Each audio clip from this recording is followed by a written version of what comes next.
అందరికీ నమస్కారం. మనమిప్పుడు ప్రయాణించబోయేది 14వ శతాబ్దపు దక్షిణ భారతదేశానికి. ఆ టైంలో ఏమైందంటే ఢిల్లీ సుల్తానేట్ అధికారం నెమ్మదిగా బలహీనపడిపోయింది. దీంతో అక్కడొక పెద్ద పవర్ వాక్యూమ్ అంటే అధికార శూన్యత ఏర్పడింది. సరిగ్గా ఈ అస్థిరతే చరిత్రగతిని మార్చేసే రెండు కొత్త సామ్రాజ్యాలు పుట్టుకురావడానికి, శతాబ్దాలపాటు ఒకదానితో ఒకటి తలపడటానికి వేదికను సిద్ధంచేసిందనమాట. ఒకే బహుమతి, కాని పోటీపడేవి రెండు బలీయమైన సామ్రాజ్యాలు. మరి అవి రెండు ఏకంగా 200 ఏళ్లపాటు తలపడితే అసలు ఏం జరుగుతుంది? సరే, ఈరోజు మనం ఈ ప్రశ్నకు సమాధానం వెతుకుతూ 2 శతాబ్దాలపాటు సాగిన ఈ సుదీర్ఘమైన, చాలా కీలకమైన సంఘర్షణలోకి లోతుగా వెళ్ళి చూద్దాం. ఇక్కడ చూడండి, ఈ రెండు రాజ్యాల మధ్య వైరం మొదలవడానికే అసలు కారణం వాటి లొకేషనే. రెండూ తుంగభద్ర నది ఒడ్డునే ఉన్నాయి. అంటే ఒకే నదికి ఇరువైపులా విస్తరించాయనమాట. ఇక మధ్యలో అత్యంత సారవంతమైన వనరులతో నిండిన భూమి ఉంది. సరిగ్గా ఈ భూభాగమే వారి ఆశలకు, ఆధిపత్య పోరుకు కేంద్రబిందువుగా మారిపోయింది. సరే, ఇప్పుడు ఈ రెండు రాజ్యాల జననం గురించి చూద్దాం. గందరగోళం నుంచి సామ్రాజ్యాలు ఎలా పుట్టాయో తెలుసుకుందాం. అసలు ఈ రాజ్యాలు ఎలా పుట్టాయి అంటారా? కథ మొత్తం ఢిల్లీ సుల్తానేట్ బలహీనపట్టంతోనే మొదలైంది. దక్కన్లో ఏర్పడిన పవర్ గ్యాపు అక్కడున్న ప్రతిష్టాత్మక నాయకులకు తమ సొంత రాజ్యాలు స్థాపించుకోవడానికి ఒక గోల్డెన్ ఆపర్చునిటీ ఇచ్చిందన్నమాట. 14వ శతాబ్దంలో ఈ పవర్ షిఫ్ట్ ఎలా జరిగిందో చూద్దాం. 1325–51 మధ్యకాలంలో మహమ్మద్ తుగ్లక్ దక్షిణ దండయాత్రల వల్ల ఢిల్లీ సుల్తానేట్ బాగా బలహీనపడింది. తర్వాత 1333లో మదురై సుల్తానేట్ స్వాతంత్ర్యం ప్రకటించుకుంది. ఇక 1336లో హరిహర మరియు బుక్క విజయనగర రాజ్యాన్ని స్థాపించారు. ఆ వెంటనే 1347లో అల్లావుద్దీన్ హసన్ బహమన్ షా బహమనీ సుల్తానేట్ను స్థాపించాడు. ఈ కాలక్రమాన్ని చూస్తే మార్పులు ఎంత ఫాస్ట్గా జరిగాయో అర్థమవుతుంది కదా. ఆశ్చర్యంగా కేవలం ఓ 20 ఏళ్లలోనే ఢిల్లీ అధికారం పడిపోవడం, దక్షిణ భారతదేశంలో రెండు పెద్ద శక్తులు పుట్టుకురావడం జరిగిపోయాయి. ఇది ఆ కాలంలో రాజకీయంగా ఎంత అస్థిరత ఉండేదో మనకు చూపిస్తుంది. సరే, ముందుగా మనం బహమనీ సుల్తానేట్ గురించి మాట్లాడుకుందాం. వాళ్ల ఆశయం, పరిపాలన, ఇంకా కళ, వీటన్నిటి గురించి తెలుసుకుందాం. ముఖ్యంగా వారి పరిపాలన ఎలా ఉండేది, వారి శక్తిని, సంస్కృతిని నిలబెట్టిన కీలక వ్యక్తులెవరు అనే దానిపై ఫోకస్ పెడదాం. రాజ్యాన్ని తరఫ్లు అని పిలిచే 4 పరిపాలనా విభాగాలుగా విభజించేవాళ్లు. ప్రతి విభాగానికి ఒక గవర్నర్ ఉండేవారు.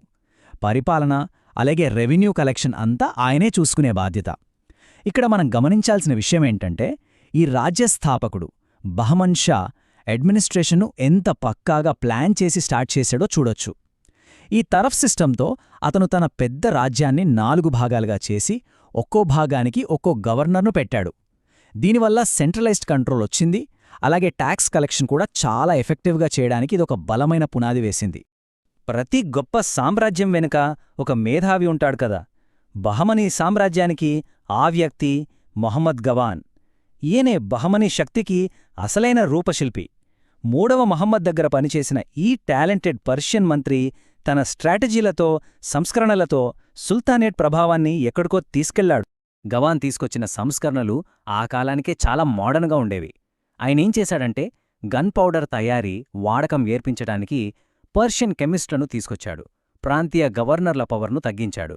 కొన్ని జిల్లాలను డైరెక్ట్గా సెంట్రల్ కంట్రోల్ కిందకు తెచ్చాడు. బీదర్లో ఒక మదర్సాను స్థాపించి అందులో ఏకంగా 3000 వ్రాతప్రతులతో ఒక లైబ్రరీని ఏర్పాటు చేశాడు. ఇంకా రెవెన్యూ సిస్టమ్స్ను మార్చి అడ్మినిస్ట్రేటివ్ జస్టిస్ను ఇంప్రూవ్ చేశాడు. అయితే ఆయన ప్రతి సంస్కరణ 2 వైపులా పదునున్న కత్తిలా పనిచేసింది. ఎలాగంటే, సెంట్రల్ గవర్నమెంట్ను స్ట్రాంగ్ చేయడం ద్వారా ఆయన లోకల్ గవర్నర్ల పవర్ను తగ్గించాడు. సరిగా ఇదే అతనికి చాలామంది శక్తివంతమైన శత్రువులను తయారుచేసింది. చివరికి అదే అతని పతనానికి దారితీసింది. ఇగో ఇదే గోల్కొండ కోట, వజ్రాల మార్కెట్, ఇంకా ఒక శైవిక స్థావరం. ఇది దక్కన్ సుల్తానేట్ల సంపదకు, శక్తికి ఒక సింబల్ అన్నమాట. గోల్కొండ కోట అంటే ఒక మిలిటరీ ఫోర్ట్ మాత్రమే కాదు, ఇది ఆ కాలపు సంపదకు, పవర్కు ఒక ప్రతీక. ప్రపంచ ప్రసిద్ధ వజ్రాల మార్కెట్గా ఉంటూ దక్కన్ సుల్తానేట్లకు విపరీతమైన సంపదలు తెచ్చిపెట్టింది. దీని ఆర్కిటెక్చర్ చూస్తే ఆ యుగం యొక్క స్ట్రాటజిక్ ఇంకా ఎకనామిక్ ఇంపార్టెన్స్ ఏంటో మనకు ఈ రోజుకి అర్థమవుతోంది. సరే, ఇప్పుడు విజయనగర వైభవం గురించి మాట్లాడుకుందాం. దీన్నే విజయ సామ్రాజ్యమని కూడా అంటారు. అంటే బహమనీల మెయిన్ రైవల్స్ అన్నమాట. ఇప్పుడు మనం విజయనగర సామ్రాజ్యం వైపు దృష్టి సారిద్దాం. దాని పునాదులేంటి, ఇంకా దాన్ని గొప్ప స్థాయికి తీసుకెళ్లిన ప్రఖ్యాత పాలకుడెవరు అనే విషయాలు తెలుసుకుందాం. కృష్ణదేవరాయలు 1509 నుంచి 1529 వరకు పాలించారు. ఆయన విజయనగర పాలకులలోనే గ్రేటెస్ట్ అని, ఇంకా భారత చరిత్రలోనే అత్యంత ప్రసిద్ధ రాజులలో ఒకరిగా పరిగణించబడ్డారు. నిజమే, విజయనగర సామ్రాజ్యం అనగానే మనకు వెంటనే గుర్తుకొచ్చే పేరు శ్రీకృష్ణదేవరాయలు. ఆయన కేవలం యుద్ధాలు గెలిచిన ఒక మిలిటరీ లీడర్ మాత్రమే కాదు. ఆయన పాలనలో కళలు, సాహిత్యం, ఆర్కిటెక్చర్ అన్నీ అద్భుతంగా వికసించాయి. ఆయనే విజయనగర స్వర్ణయుగానికి అసలైన రూపశిల్పి. ఇవి కృష్ణదేవరాయల కాలం నాటి బంగారు నాణేలు. వీటిని వరాహ అని పిలుస్తారు. వీటి మీద హిందూ దేవతలు, రాజచిహ్నాలు ఉంటాయి. ఇవి ఆ సామ్రాజ్యం యొక్క అపారమైన సంపదకు నిదర్శనం. వాళ్ల వెల్త్కు ఈ గోల్డ్ కాయిన్సే ఒక ప్రూఫ్.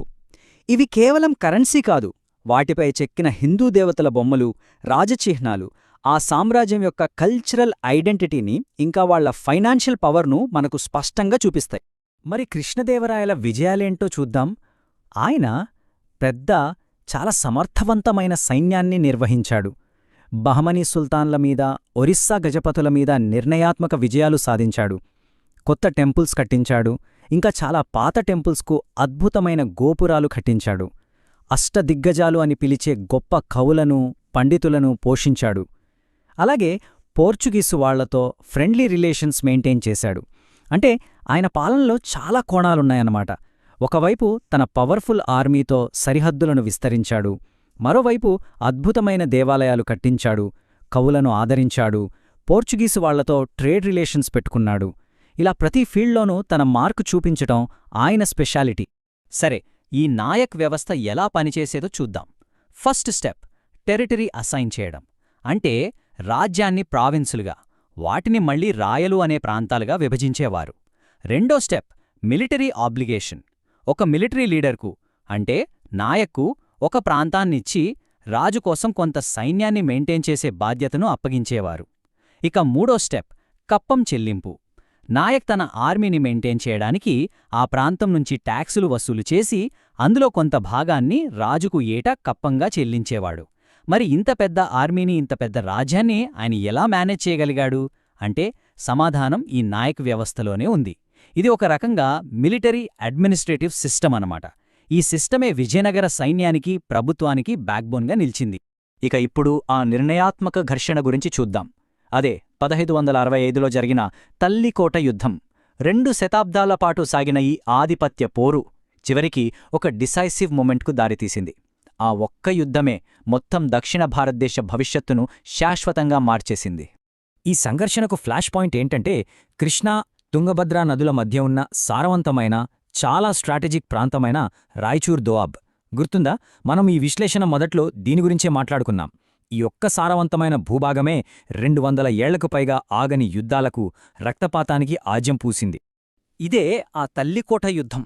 దీన్నే రాక్షసి తంగడి అని కూడా పిలుస్తారు.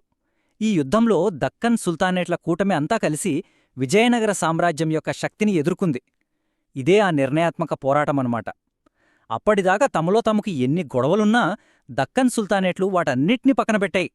తమ కామన్ పవర్ఫుల్ ఎనిమీ అయిన విజయనగరాన్ని ఎదుర్కోవడానికి ఒకే కూటమిగా ఏకమయ్యాయి. ఇది నిజంగా చరిత్రను మార్చేసిన ఘట్టం.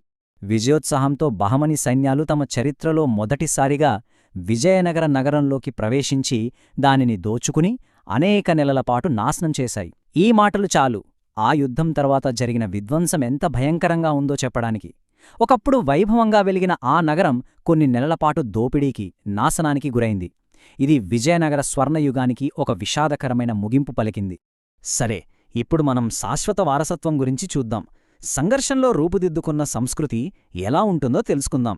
యుద్ధం ముగిసింది, రాజ్యాలు పతనమయ్యాయి. కాని వాళ్ల కథ ఇక్కడితో ముగిసిపోలేదు. పొలిటికల్గా పడిపోయినా సరే ఈ ప్రత్యర్థి సామ్రాజ్యాల వారసత్వం ఎలా కొనసాగిందో ఇప్పుడు మనం చూద్దాం. ఆ నిర్ణయాత్మక యుద్ధం తర్వాత ఈ 2 శక్తుల భవిష్యత్తు పూర్తిగా మారిపోయింది. బహమనీ సుల్తానేట్ ఏమైందంటే 1527 తర్వాత 5 ఇండిపెండెంట్ దక్కన్ సుల్తానేట్లుగా విడిపోయింది. చివరికి మొఘల్ సామ్రాజ్యంలో కలిసిపోయింది. ఇక విజయనగర సామ్రాజ్యం విషయానికొస్తే తల్లికోట తర్వాత బాగా బలహీనపడి 17వ శతాబ్దం వరకు నెమ్మదిగా క్షీణించింది. అధికారమంతా ప్రాంతీయ నాయకరాజ్యాలకు మారింది. అలా వారి దారులు శాశ్వతంగా విడిపోయాయి. ఇక్కడ చూడండి, ఎడమవైపు గోల్కొండ కోట యొక్క ఇండో సార్సనిక్ స్టైల్, కుడివైపు కృష్ణదేవరాయలను స్మరించుకునే ఒక స్టాంప్. ఇది ద్రావిడ నిర్మాణ సాంస్కృతిక సంప్రదాయానికి ప్రతీక. వాళ్ల వారసత్వంలో ఉన్న డైవర్సిటీ వాళ్ల ఆర్కిటెక్చర్లో మనకు క్లియర్గా కనిపిస్తుంది.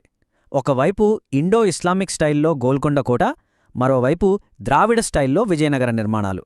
ఈ రెండు వేరువేరు కల్చరల్ వరల్డ్స్ దక్కన్లో ఎలా పక్కపక్కనే ఉన్నాయో చెప్పడానికి ఇవే బెస్ట్ ఎగ్జాంపుల్స్. వాళ్లు మిగిల్చిన శాశ్వత ప్రభావమేంతో చూద్దాం.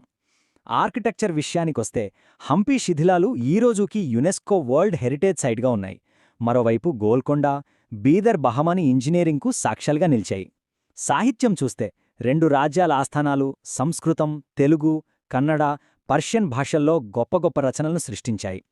పరిపాలనలో నాయక్ వ్యవస్థ సౌత్ ఇండియాలో తర్వాత వచ్చిన ప్రాంతీయ రాష్ట్రాలను బాగా ప్రభావితం చేసింది. ఇక ఆర్ట్ విషయానికొస్తే లోకల్ ఫారిన్ స్టైల్స్ను మిక్స్ చేస్తూ unique painting, sculpture styles develop అయ్యాయి.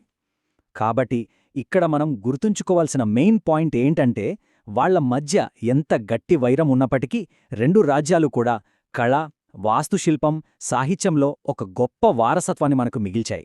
ఆ ప్రభావం ఈరోజుకి ఈ ప్రాంతంలో సజీవంగానే ఉంది. మరి గొప్ప వైరాలు నాశనం చేస్తాయా, లేక సామ్రాజ్యాల కన్నా ఎక్కువ కాలం నిలిచే వారసత్వాలను సృష్టిస్తాయా? ఈ ప్రశ్నతోనే ఈరోజు విశ్లేషణను ముగిద్దాం. సంఘర్షణకు, సాంస్కృతిక సృష్టికి మధ్య ఉండే ఈ కాంప్లెక్స్ రిలేషన్షిప్ గురించి ఆలోచిస్తూ ఉండండి. Subscribe for more content.